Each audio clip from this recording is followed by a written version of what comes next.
तर 30 ते 35 जमाती तर ते शेड्यूल ट्राईबच्या लिस्टमध्ये असून सुद्धा त्यांना कुठल्याही प्रकारची फॅसिलिटी मिळत नाही. तर त्याला एकच कारण आहे की पॉलिटिकल प्रेशर.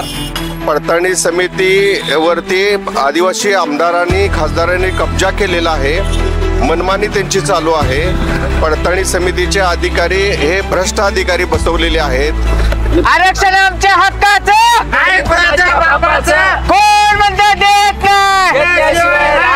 अरे कोण म्हणतं देत नाही. सेंट्रल गव्हर्नमेंटकडनं तर ती फंड तुम्ही बंद करा आणि जे 14 आमदार तुम्ही निवडून येता आमच्या पॉप्युलेशनवरनं तर 14 आमदारांनी तुम्ही राजीनामा द्या. काँग्रेस, शरद पवार गट आणि उद्धव ठाकरे गटाचे सगळे येतात. जे काय आमदार असतील खासदार असतील येतात, पण त्याने आम्हाला येऊन पाठिंबा देऊन त्यांचा काही उपयोग होणार नाही, कारण त्यांच्याकडे सत्ता नाही. तो हेलो दोस्तों, स्वागत है आपका हमारे इस चैनल डेक्कन डाइजेस्ट में. एक बहुत ही बड़ा मुद्दा जो पूरे महाराष्ट्र में अभी इस वक्त चला हुआ है. एक बहुत बड़ी पॉपुलेशन है, बहुत बड़ी जनसंख्या है जो चाहती है कि उनके हक का जो रिजर्वेशन उन्हें मिलना चाहिए वो नहीं मिल रहा है. अभी आप देख सकते हैं कि यहाँ पर एक पूरा का पूरा प्रोटेस्ट का माहौल चला हुआ है. कई जगह पर प्रोटेस्ट हो रहा है. नासिक में सबसे ज़्यादा हाईलाइट रहा. और एक कौन सा ये पर्टिकुलर समाज है, क्या इनकी डिमांड्स हैं, वही जानने के लिए हम लोग यहाँ पर आए हुए हैं. तो चलिए इन्हीं लोगों से हम लोग जानते हैं. तो सर, सबसे पहले तो आप ये बताइए कि प्रोटेस्ट आखिर चल किस चीज़ को लेकर के रहा है.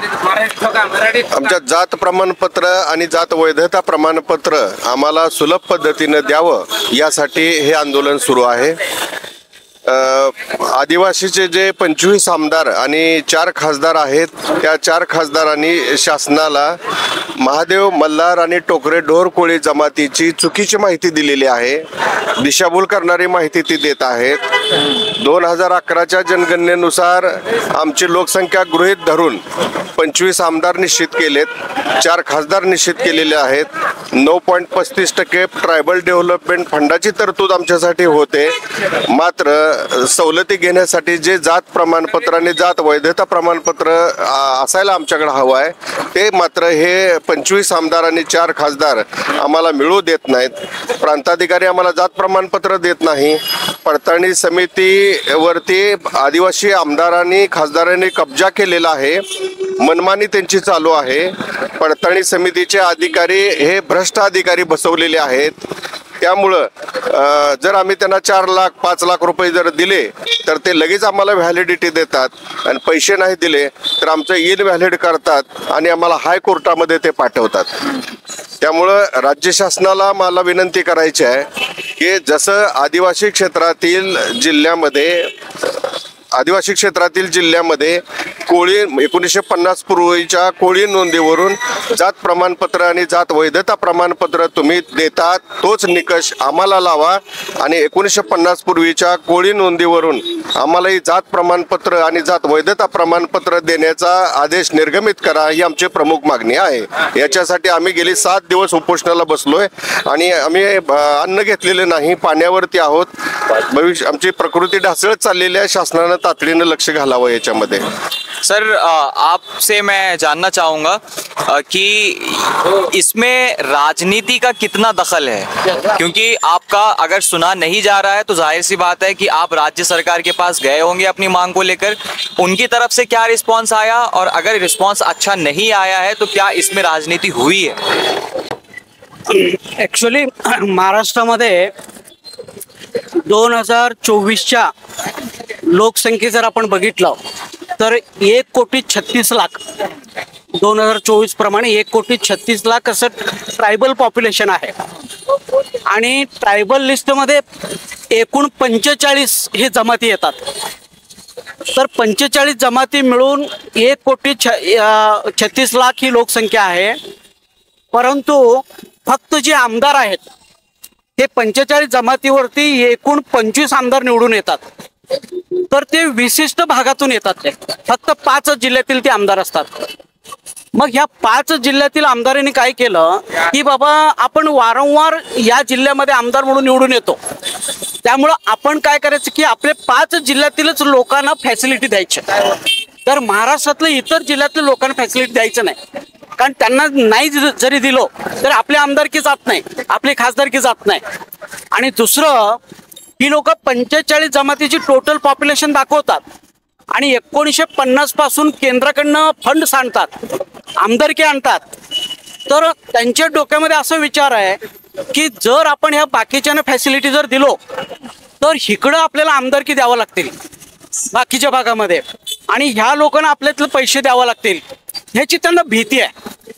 मग राज्य शासन ऍक्च्युली आपल्या बाजूने आहे, कारण राज्य शासनाला माहित आहे की बाबा ही सगळी लोक ओरिजिनल ट्राईब आहे, हे सगळं माहित आहे. परंतु जेव्हा राज्य शासन एखादं परिपत्र काढायला जातं की बाबा ह्या लोकांना फॅसिलिटी मिळायला पाहिजे शेड्यूल ट्राईबच्या, म्हणून परिपत्र काढायला जातं, तेव्हा लगेच हे लोक 25 आमदार हे राजीनामा घेऊन जातात मुख्यमंत्र्याकडं की बाबा आम्ही राजीनामा देतो आणि तुमचं शासन पाडतो आम्ही. त्यांना जर कास्ट सर्टिफिकेट आणि व्हॅलिडिटी दिला तर आम्ही तुमचं शासन पाडतो म्हणून हे राजीनामा घेऊन जातात. मग अशा वेळी हे शासन दबावाखाली येतं. मग शासन म्हणतं की बाबा हे जर 25 आमदार जर शासनात तुटून गेले तर आमचं शासन पडणार आहे, त्यामुळं आपली खुर्ची जायला नको म्हणून प्रत्येक मुख्यमंत्री उपमुख्यमंत्री ही लोक स्वतःची खुर्ची सांभाळण्यासाठी या 25 आमदारांची लाड हे 1950 पासून ती लोक करतात. एक बहुत ही इम्पोर्टेंट सवाल, अभी आप लोग जो प्रोटेस्ट कर रहे हैं ना, आप थोड़ा सा आगे आ जाइए.